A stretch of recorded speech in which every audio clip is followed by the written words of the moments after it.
Hello friends, कैसे हैं आप सब। तो फ्रेंड्स, आज का जो क्लास है ये हम लोगों का क्लास 8 का चैप्टर 1 है, क्रॉप प्रोडक्शन एंड मैनेजमेंट। तो जैसे कि हम लोग साइंस जो है स्टार्ट कर चुके हैं, जो कि क्लास 7 को 1 चैप्टर डिस्कस हो चुका है और ये क्लास 8 का 1 होने वाला है। तो यहाँ पे हम लोग 7 और 8 दोनों साथ में चल रहे हैं, जो कि टेट हो गया, सिटेट हो गया या दूसरे कॉम्पिटिशन के लिए भी आपके लिए हेल्पफुल होगा। तो हम उन्हीं पॉइंट को डिस्कस करेंगे जो कि हमारे लिए इंपॉर्टेंट है। ठीक है, चलिए स्टार्ट करते हैं। यहाँ पे देखिए, plant can make their food themselves and. तो आपको पता है ना, इससे सेवन्थ का पहला चैप्टर में हम लोग पढ़े थे ऑटो टॉपिक क्या होता है, हेटरो टॉपिक क्या होता है।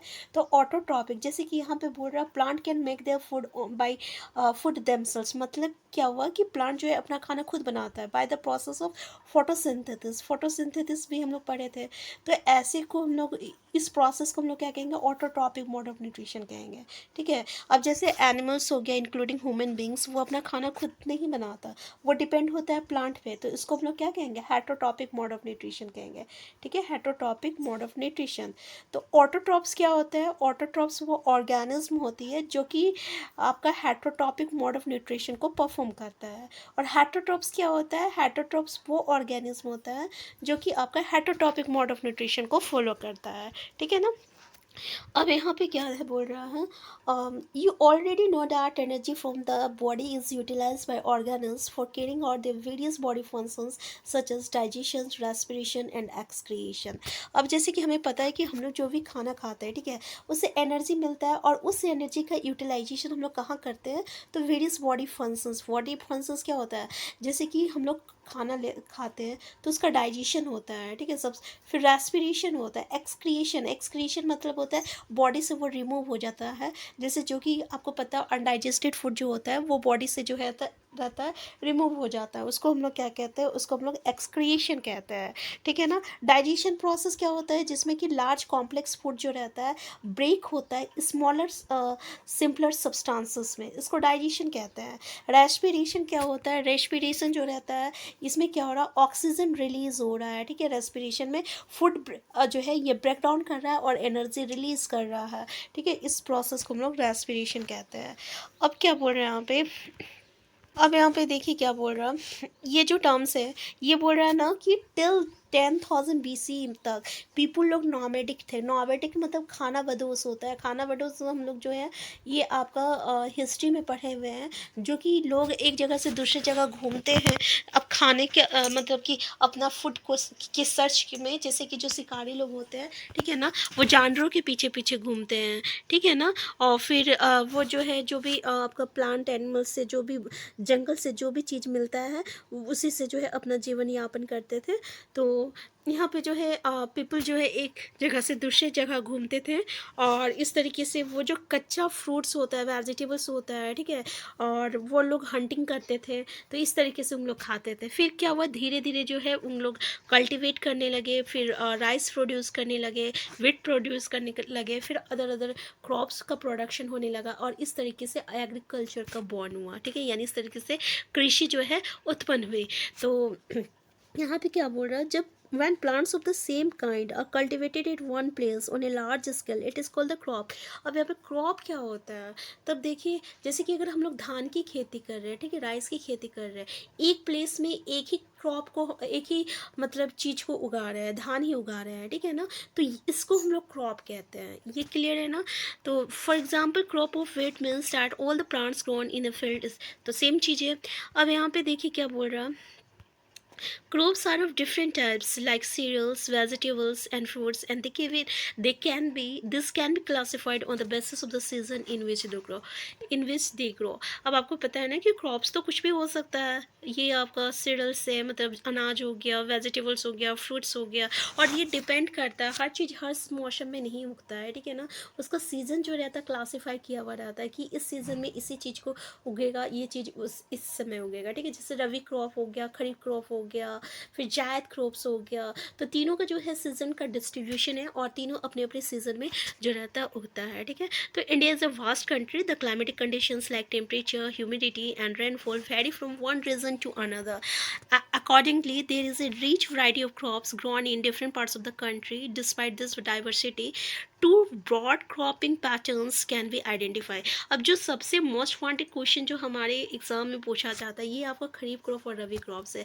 जैसे कि अभी हम लोग आगे पढ़े कि भाई इंडिया जो है बहुत बड़ी वास्ट कंट्री है, और यहाँ पे क्लाइमेटिक कंडीशंस हमेशा डिफरेंट रहता है, ठीक है। इसका टेम्परेचर, ह्यूमिडिटी, रेनफॉल, ये हर एक रीजन में अलग अलग होता है, ठीक है ना। इसके अलावा यहाँ पे जो है वैरायटी ऑफ क्रॉप्स जो है, बहुत सारे क्रॉप जो है अलग अलग पार्ट ऑफ द कंट्री में आपका ग्रो होता है। जैसे कि अगर हम बात करें तो आसाम में जो है आपका चाय पत्ती होती है, ठीक है ना। कर्नाटका में आपका कॉफ़ी होता है। तो इसी तरीके से जो है डिफरेंट क्रॉप जो है डिफरेंट एरिया में जो है ग्रो करता है, ठीक है, बिकॉज ऑफ द आपका क्लाइमेटिक कंडीशंस।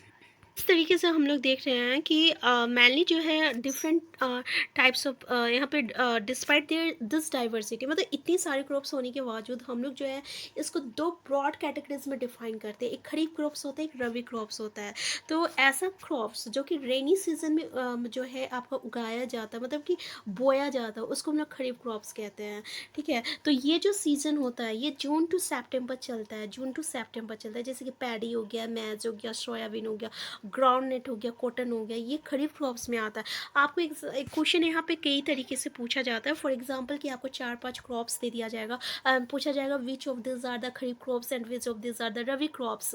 सो एक क्वेश्चन यहाँ से बनता है। सो आपको ये रिमेंबर करना पड़ेगा कि पैडी हो गया, मेज हो गया, सोयाबीन हो गया, ग्राउंड नट हो गया, कॉटन हो गया, this are called the kharif crops. और दूसरा हो गया इसका जो टाइमिंग पीरियड होती है ना, जैसे कि जून टू सितंबर, तो ये जो है इसका टाइमिंग पीरियड खरीफ क्रॉप्स का, तो ये याद रखना पड़ेगा। और ये जो है रेनी सीजन में शॉन की मतलब कि बोया जाता है, ठीक है, तो ये भी याद रखना है आपको। अब नेक्स्ट जो होता है ये विंटर सीजन का क्रॉप्स है, जिसको हम लोग रबी क्रॉप्स कहते हैं। ये मेनली अक्टूबर टू मार्च, अक्टूबर जो हो गया, ठीक है, अब मार्च में जो है इसको जो है हार्वेस्टिंग हो जाएगा, अक्टूबर में जो है इसको शॉन किया जाता है, मतलब इसको बोया जाता है, और मार्च में जो है इसकी हार्वेस्टिंग होती है। तो ये रबी क्रॉप्स है, और इसमें जो है वीट आ गया, ग्राम आ गया, पी आ गया, मस्टर्ड आ गया, लिंसीड आ गया। तो इस सब जो होता है ये सब आपको रबी क्रॉप्स कहते हैं। तो ये जो वेजिटेबल्स है ना, ये ग्रोन होता है समर के सीज़न में ग्रो होता है, ठीक है। तो ये आपको दो बेसिक डिफरेंसेस आपको ये सब चीज़ें के बारे में याद होनी चाहिए। यहाँ पे क्या बोल रहा है कि पैडी जो है क्यों हम लोग विंटर सीजन में ग्रो करते हैं, क्योंकि पैडी को जो है बहुत सारा वाटर चाहिए, इसलिए हम लोग इसको रेनी सीजन में ग्रो करते हैं, ठीक है ना। Next point for a cultivation of crops involves several activities undertaken by farmers over a period of time. You may find that these activities are similar to those carried out by a gardener or even by you when you grow ornamental plants in their house. These activities or tasks are referred to as agriculture. अब यहाँ से ये step दिया हुआ है agriculture practices में क्या क्या स्टेप होना चाहिए। तो सबसे पहले हम लोग सॉइल को प्रिपेयर करते हैं, ठीक है। फिर जैसे पहले उसको हम लोग कोड़ेंगे, फिर 8-10 दिन के लिए छोड़ देंगे, ठीक है ना। फिर उसके बाद उसमें हम लोग पानी डालेंगे, फिर उसके बाद हम लोग उसमें बोएंगे, सोइंग मतलब बोना होता है।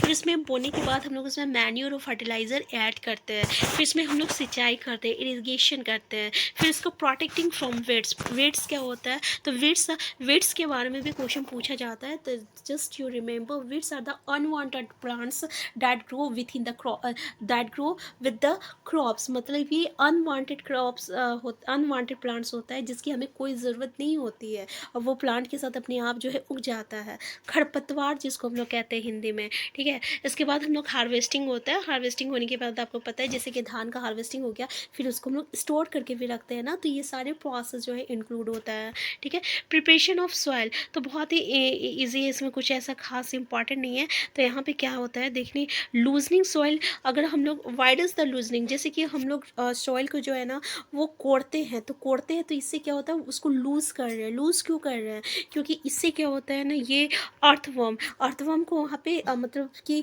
बढ़ने में वो मदद करता है। बहुत सारा माइक्रोब जो रहता है वो सॉइल में प्रेजेंट रहता है। और आपको पता है ना अर्थवर्म जो होता है वो क्या होता है, वो फ्रेंड होता है ना ये फार्मर्स का, ठीक है ना।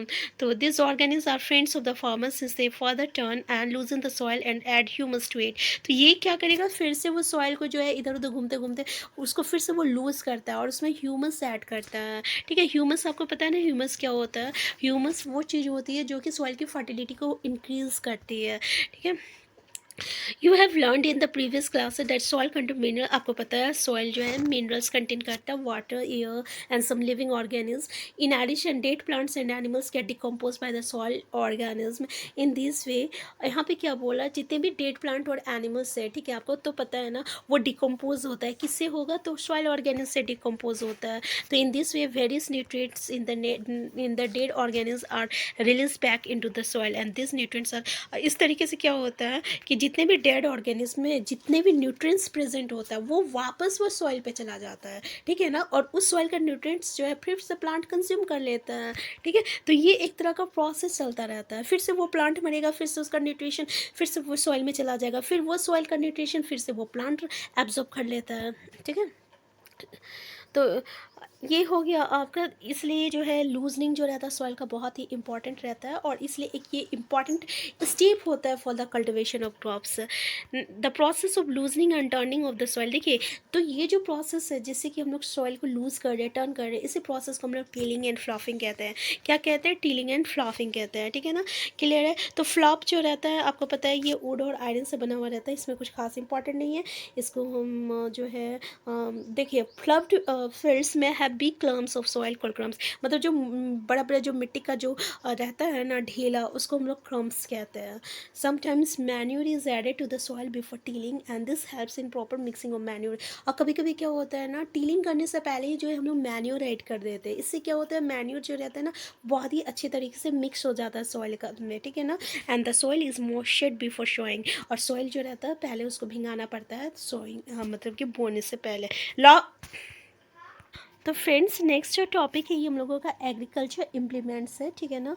तो यहाँ पे जो है हम बहुत ही अच्छी तरीके से एक एक चीज़ों को डिस्कस कर रहे हैं। तो आज का क्लास हम यहीं तक रखते हैं, नेक्स्ट क्लास में जो है ना इससे आगे हम लोग डिस्कस करेंगे। अगर आप चाहते हैं कि हम एक ही क्लास में सारी चीज़ को डिस्कस करें तो प्लीज़ कमेंट बॉक्स में बताइएगा, ठीक है ना। और अगर आप चाहते हैं कि हम ऐसी थोड़ा थोड़ा चीज़ों को ये करें, मतलब पढ़ाएँ, तो आप भी वो भी बता दीजिएगा आप हमें कमेंट बॉक्स में। हम फिर मिलते हैं नेक्स्ट क्लास में। Thank you.